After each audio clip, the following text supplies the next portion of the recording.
अस्सलाम वालेकुम, मैं हूं मुफीज़ुर रहमान। आप देख रहे हैं मेरा यूट्यूब चैनल। आज का एक उन्वान है प्रोग्राम का, क्या पंजाब और खैबर पख्तूनख्वा की असम्बलियाँ तहलील होंगी, उसकी तारीख क्या होगी। तो आपको इस तमाम चीज़ों से आगाह करते चलें कि इमरान खान साहब ने एक डेट दे दी है, वो है डेट 17 दिसंबर जी।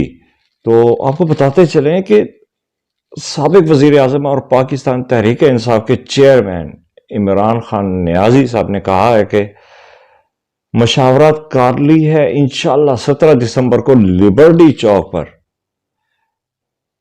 एक अपने खिताब में, तारीख साज खिताब में तारीख देंगे कि हम कब पंजाब और खैबर पख्तूनख्वा की असम्बलियाँ तहलील करेंगे, और वही 17 दिसंबर ही एक अहमियत का हामिल दिन है। ठीक है, तो देखते हैं आगे इमरान खान साहब क्या कहते हैं इस हवाले से। तो अब आ जाते हैं हम कौमी असम्बली की तरफ। कौमी असम्बलियों में भी इनके 125 के करीब अराकीन हैं, तो उनके इस्तीफों के बारे में क्या कहते हैं।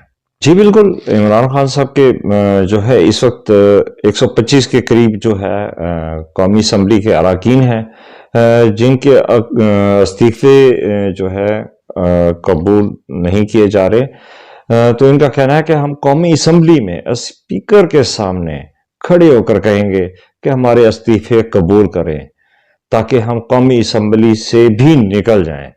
फिर तकरीबन 70% पाकिस्तान में इंतखाबात होंगे। इमरान खान का कहना है कि 70% पाकिस्तान में इलेक्शन जब होगा तो अक्ल कहती है, और वाकई कोई शक नहीं इसमें कि बड़े बड़े तज्जिया निगार भी कहते हैं कि जब मुल्क में 70% इलेक्शन हो ही रहे हैं तो क्यों ना पूरे पाकिस्तान में इलेक्शन कराए जाएं। इलेक्शन का होना बहुत ज़्यादा ज़रूरी है। इम्पोर्टेड हुकूमत का जाना बहुत ज़रूरी है, क्योंकि पाकिस्तान डिफॉल्ट की तरफ चला गया है। बहुत सारी ऐसी खबरें हैं जो आने वाले आपको अपने व्लॉग में दूंगा मैं, और जिससे आप दंग रह जाएंगे कि पाकिस्तान में हो क्या रहा है। मज़ीद खबरों को और मेरे व्लॉग्स को देखने के लिए मेरे यूट्यूब चैनल को सब्सक्राइब करें, लाइक करें और बेल आइकन के बटन को भी प्रेस करें। इंशाल्लाह मज़ीद आपको मज़ीद खबरों के साथ आपके साथ एक दफ़ा फिर हाज़िर हूँगा। मुफीज़ुर रहमान नुतकानी। अल्लाह हाफिज़।